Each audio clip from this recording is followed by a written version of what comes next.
stepped outside and thought the world was ending because the sky was glowing. Machines were sparking. Fires broke out without flames. No war had begun, no volcano had erupted, and the most terrifying part was this: whatever caused it wasn't on Earth. In 1859, everyone believed that the Earth is protected. It is protected by distance, protected by the atmosphere, and protected by an invisible magnetic shield no one fully understood. The sun was something people looked at for peace and hope, not something that could hurt you. Across different cultures and faiths, sun has been revered as a deity, a cosmic force, and a metaphor for the divine, influencing rituals from antiquity to modern times. Back in the 19th century, electricity was new, and the telegraph was humanity's greatest invention. Long copper wires connected cities, governments, and empires. Nothing in human experience suggested that the sun, 93 million miles away, could interfere with any of it. Until it did. In 1859, an English astronomer named Richard Carrington was doing routine work. Unlike most astronomers who used to study sun and stars at night, Richard preferred to study the sun during the day. This was considered unusual at the time, but Richard was meticulous, patient, and curious. He wasn't searching for danger. He wasn't expecting to discover something no one will probably see again.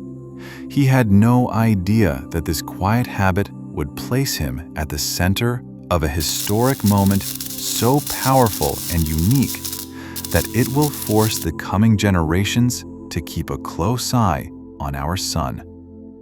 On the morning of September 1st, 1859, Richard saw two intensely bright white flashes suddenly appeared on the surface of the sun, shining far brighter than the surrounding light.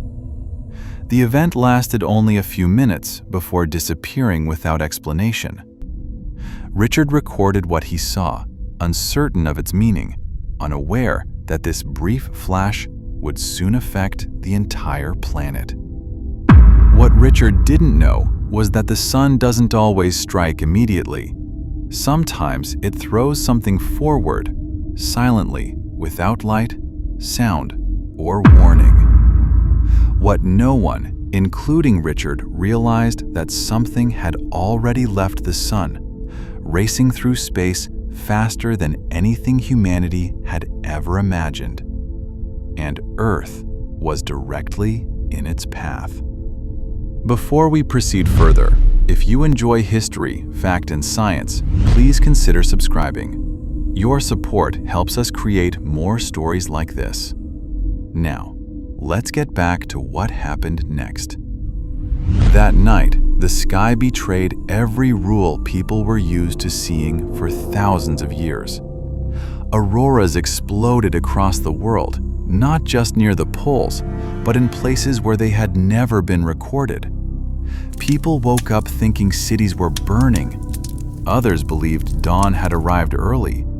Some dropped to their knees, convinced Judgment Day had come. The sky wasn't just glowing, it was alive. Soon after, machines began behaving in impossible ways. Telegraph stations sparked violently like they are trying to commit suicide. Paper caught fire. Operators were shocked unconscious.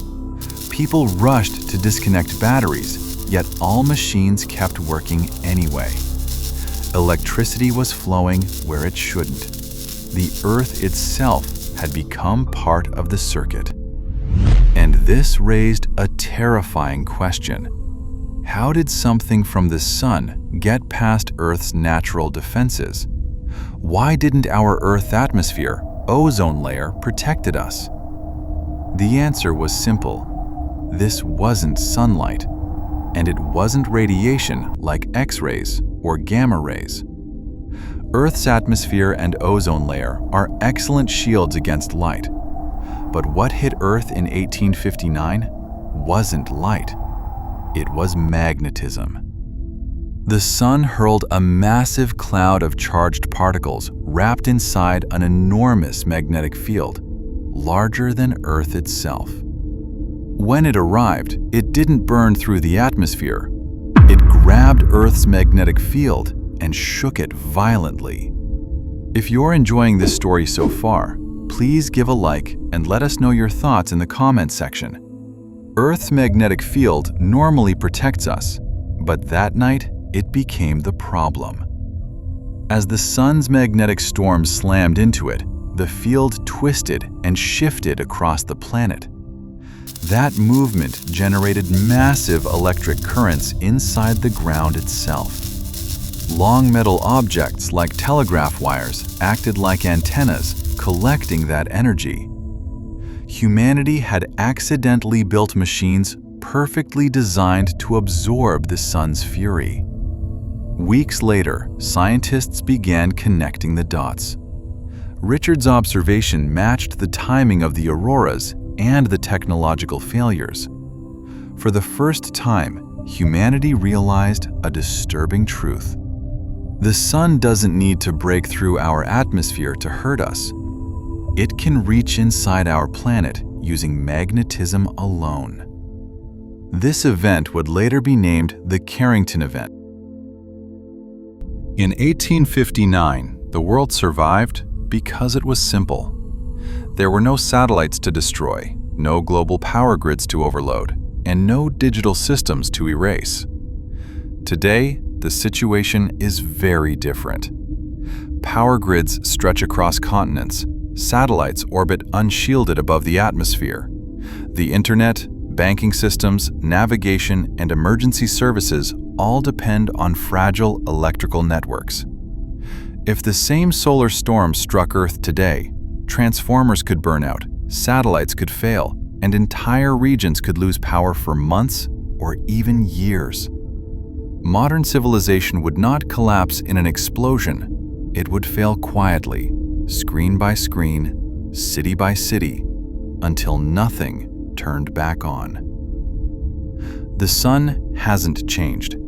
It has already shown us what it can do. It doesn't warn us, and it doesn't care. One day, it might pull at Earth like this again. Till then, stay safe and enjoy the life we have. Thank you for watching.